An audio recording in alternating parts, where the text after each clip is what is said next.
Hey, it's Chad and Catherine, and today we're painting. Yeah, we're going to talk about chalk paint today. It's become really popular in recent years. It's easy to apply, has a smooth, velvety texture when it's finished drying, and you can put it on almost any piece of wood furniture. Yeah, chalk paint works great when you're distressing furniture, but retail chalk paint is so expensive. It is so expensive. So we're going to make our own today using DAP Plaster of Paris.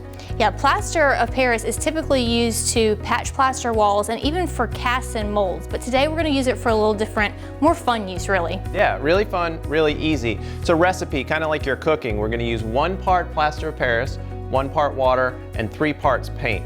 We don't need a whole lot of paint for this project, so we're going to start with 1/3 of a cup of water. 1/3 cup plaster of Paris.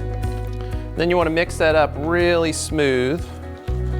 While she's doing that, I'm going to measure 1 cup of latex paint.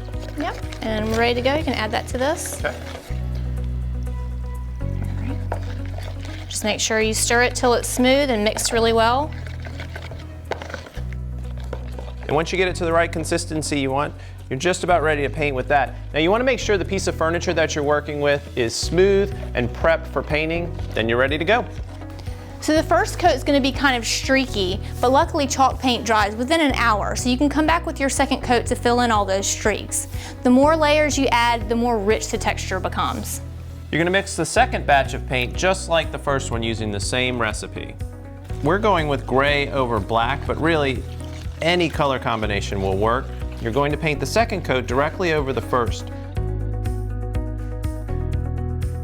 If you want to distress the furniture after you finish painting it, use a fine grit sandpaper or a sanding sponge to add some wear and tear along the edges.